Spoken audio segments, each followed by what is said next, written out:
Hello मित्रों, सुनाइए कैसे हो आप सभी लोग। उम्मीद करता हूँ सभी लोग बहुत अच्छे हैं और हमेशा बहुत अच्छे रहें।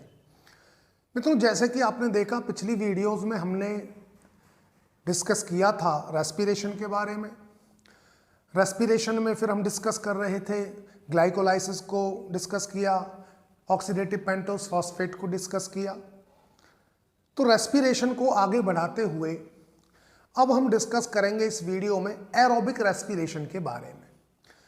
मित्रों, जैसे कि जब हम रेस्पिरेशन में ग्लाइकोलाइसिस कर रहे थे तब हमने एक सिंपल सी बात बोली थी कि ग्लाइकोलाइसिस एक ऐसा स्टेप है जो चाहे एरोबिक कंडीशन हो, चाहे एनारोबिक कंडीशन हो, चाहे ऑर्गेनिज्म एरोबिक हो, चाहे ऑर्गेनिज्म एनारोबिक हो, ग्लाइकोलाइसिस सबके अंदर होने वाली रिएक्शन है।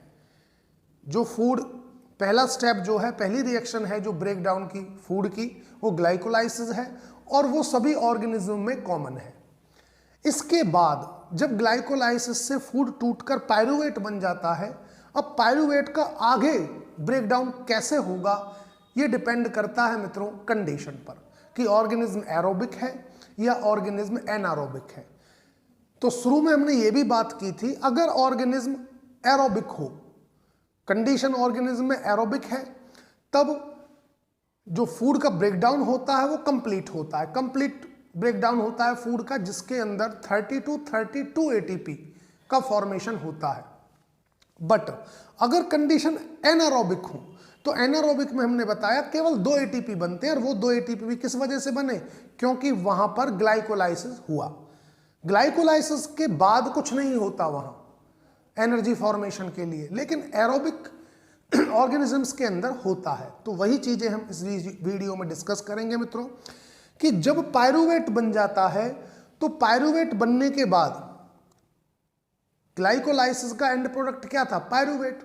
अब वो पायरूवेट कंप्लीट ब्रेकडाउन के लिए कहां जाएगा, तो वो पायरूवेट मित्रों जाता है माइटोकॉन्ड्रिया के अंदर, और माइटोकॉन्ड्रिया के अंदर जब जाएगा तो 2 रिएक्शन चलेंगी मित्रों। एक तो चलेगी लिंक रिएक्शन, पहले पायरूवेट लिंक रिएक्शन में टूटेगा। लिंक रिएक्शन में एक पायरूवेट मॉलिक्यूल से एक कार्बन का डीकार्बोक्सिलेशन होता है, वहां पर एनर्जी एक्सट्रैक्ट होगी कुछ, और जो बच गया लिंक रिएक्शन का जो प्रोडक्ट होगा वो एसिटाइल कोएंजाइम होगा। फिर एसिटाइल कोएंजाइम क्रेब साइकिल में चलेगी, क्रेब साइकिल में चला जाएगा। क्रेब साइकिल में जाने के बाद उसका कंप्लीट ब्रेकडाउन होता है फिर फूड का क्रेब साइकिल में। तो मित्रों, लिंक रिएक्शन भी इसमें होगी, लिंक रिएक्शन और क्रेब साइकिल। क्रेब साइकिल ये दोनों चीजें माइटोकॉन्ड्रिया में होने वाली रिएक्शन है। मतलब अगर आपसे कोई पूछे कि पायरूवेट का ब्रेकडाउन कहां पर होता है, तो आप बताएंगे माइटोकॉन्ड्रिया के अंदर। फिर पायरूवेट के बाद मतलब ग्लाइकोलाइसिस के बाद जो फूड का ब्रेकडाउन होगा वो होगा ही माइटोकॉन्ड्रिया के अंदर। मित्रों, ये माइटोकॉन्ड्रिया का स्ट्रक्चर दिखाया है मैंने, इसमें बताए हैं डिफरेंट ट्रांसपोर्टर्स प्रेजेंट होते हैं माइटोकॉन्ड्रिया की इनर मेम्ब्रेन पर। अब कहोगे गुरुजी माइटोकॉन्ड्रिया की इनर मेम्ब्रेन पर जो है ये सारे, आउटर मेम्ब्रेन पर तो कोई भी नहीं है मित्रों, 2 मेम्ब्रेन है। ये आउटर वाली है, ये लिख देता हूं आउटर मेम्ब्रेन, और ये जो मेम्ब्रेन है ये इनर वाली है, इनर मेम्ब्रेन, इनर मेम्ब्रेन। तो आप देखोगे आउटर मेम्ब्रेन पर कोई भी ट्रांसपोर्टर नहीं है, सारे के सारे जो ट्रांसपोर्टर बैठे हैं मोस्ट ऑफ वो इनर मेम्ब्रेन पर बैठे हैं। कारण सिंपल है, क्योंकि माइटोकॉन्ड्रिया की जो आउटर मेम्ब्रेन होती है वो हाईली पोरस होती है, बहुत ज्यादा पोरस होती है। तो आउटर मेम्ब्रेन को क्रॉस करना मटेरियल को कोई बड़ी बात नहीं है, इजीली कर जाते हैं, साइटोसोल से माइटोकॉन्ड्रिया में इजीली आ जाते हैं आउटर मेम्ब्रेन को क्रॉस करके। तो बट इनर मेम्ब्रेन ऐसा नहीं करती, इनर मेम्ब्रेन हाईली पोरस नहीं है, इसीलिए इनर मेम्ब्रेन के पास डिफरेंट ट्रांसपोर्टर्स होते हैं, डिफरेंट चीज़ों को अंदर लाने के लिए माइटोकॉन्ड्रिया के साइटोसोल से, या निकालने के लिए साइटोसोल में माइटोकॉन्ड्रिया से। तो ये मैं बताता हूं, देखिए आप मित्रों, ये चीज माइटोकॉन्ड्रिया की स्ट्रक्चर देखोगे तो क्रस्टी प्रेजेंट होती है, जो फिंगर लाइक प्रोजेक्शंस मैंने दिखा रखी हैं, दीज आर क्रस्टी।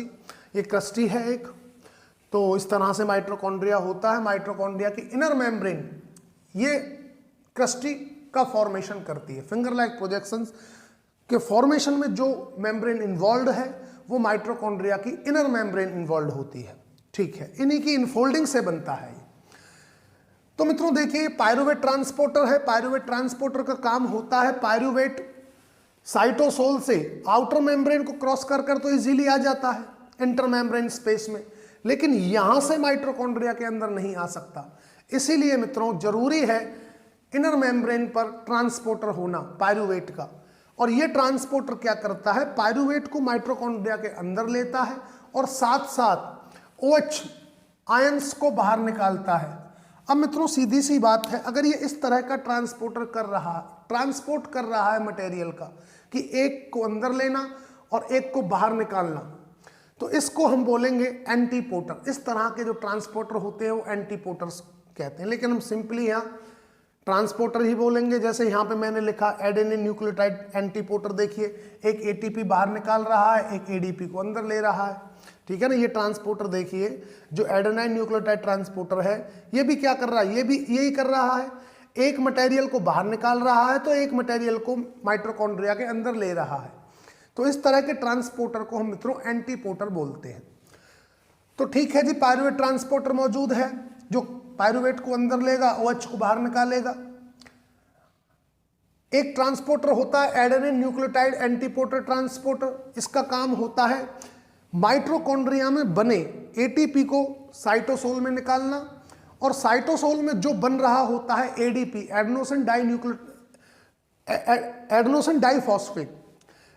डाइफॉस्फेट जो बन रहा होता है साइटोसोल में ATP के ब्रेकडाउन से, वो ADP माइटोकॉन्ड्रिया के अंदर आए, ताकि उन ADP से ATP बनाकर माइटोकॉन्ड्रिया फिर से साइटोसोल में भेज सके। तो ये सारी बातें हैं। ATP बाहर जा रहा है, ADP अंदर आ रहा है इसके थ्रू। एक ट्रांसपोर्टर है मित्रों फॉस्फेट ट्रांसपोर्टर।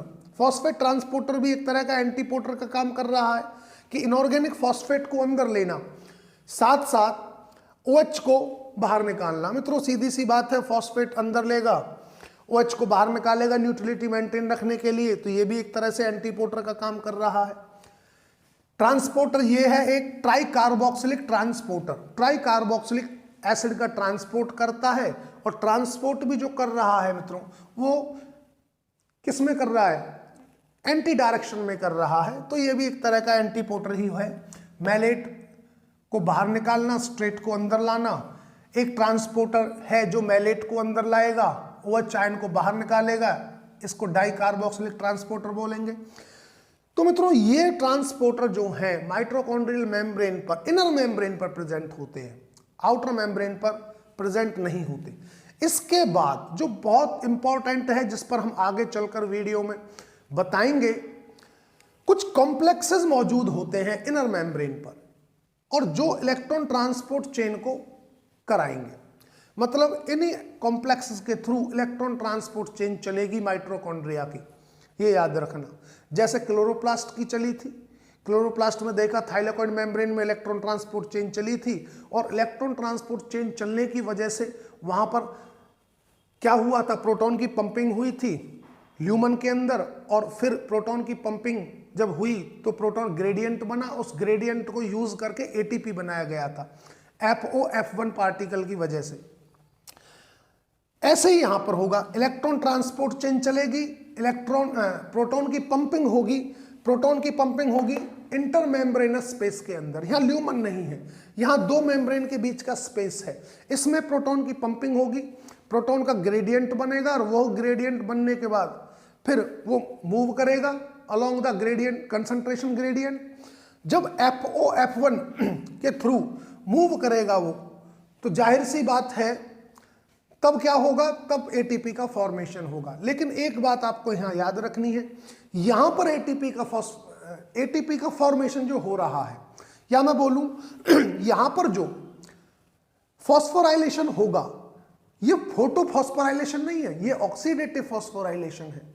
मित्रों याद रखना दिमाग में अपने, जरूर ये बात रखना कि माइटोकॉन्ड्रिया में होने वाले फॉस्फोराइलेशन को हम ऑक्सीडेटिव फॉस्फोराइलेशन बोलेंगे, लेकिन जो क्लोरोप्लास्ट में फॉस्फोराइलेशन हो रहा था वो फोटोफॉस्फोराइलेशन था, लाइट की वजह से हो रहा था। यहां हम देखेंगे जो एटीपी का फॉर्मेशन होगा, इलेक्ट्रॉन ट्रांसपोर्ट चेन जो चल रही है वो ऑक्सीजन की वजह से चलेगी, क्योंकि ऑक्सीजन आएगी एरोब्स के अंदर और ऑक्सीजन रिड्यूस होकर वाटर में चेंज हो जाती है। जैसा कि मैंने बताया जब फोटोसिंथेसिस कराया था कि फोटोसिंथेसिस के जो इनिशियल प्रोडक्ट हैं, इनिशियल मटेरियल है, वो रेस्पिरेशन का फाइनल होगा।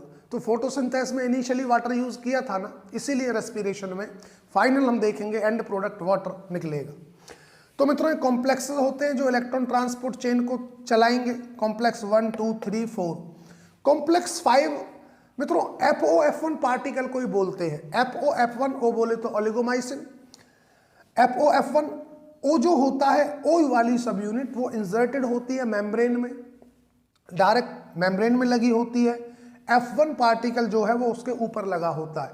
और जब प्रोटॉन की पंपिंग होती है, प्रोटॉन निकलते हैं, तब मित्रों F1 यूनिट जो है, F1 सब यूनिट रोटेट करती है। जैसे कि बताया 13 पॉलीपेप्टाइड से बनी होती है, जैसे अल्फा बीटा गामा, मैं वो फोटोसिंथेसिस में भी डिस्कस कर चुका हूं उस चीज को। तो मित्रों अब बॉटम लाइन ये है कि जो अब रेस्पिरेशन आगे चलेगा, ग्लाइकोलाइसिस भी हमने देख लिया, ऑक्सीडेटिव पेंटोस फॉस्फेट भी देख लिया। अब रेस्पिरेशन दो तरह का हो जाएगा, पायरूवेट बनने के बाद दो तरह का हो जाता है। अगर ऑर्गेनिज्म एरोबिक है तब पायरूवेट कंप्लीट ब्रेकडाउन के लिए जाएगा, और अगर एरोबिक नहीं है, एनारोबिक है ऑर्गेनिज्म, तब केवल फूड का ब्रेकडाउन ग्लाइकोलाइसिस तक ही होगा, उससे आगे नहीं होगा। केवल 2 ATP बनाकर ही उस ऑर्गेनिज्म को संतुष्ट रहना पड़ेगा। हाँ, अगर एरोबिक है तब उस पायरूवेट को जाना पड़ेगा माइटोकॉन्ड्रिया के अंदर।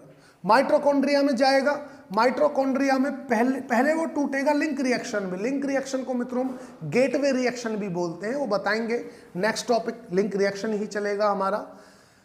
तो पहले पायरूवेट टूटेगा, ब्रेकडाउन होगा पायरूवेट का लिंक रिएक्शन में, जिसमें एक बार डिकार्बोक्सिलेशन होगी। अब बताइए, पायरूवेट तो 3 कार्बन मॉलिक्यूल था, अब 1 कार्बन निकल जाएगी जब लिंक रिएक्शन में, तो 2 कार्बन कंपाउंड रह जाएगा, जिसको हम एसिटाइल कोएंजाइम कहेंगे। फिर लिंक रिएक्शन का जो प्रोडक्ट होगा एसिटाइल कोएंजाइम, वो जाएगा मित्रों क्रैब साइकिल के अंदर।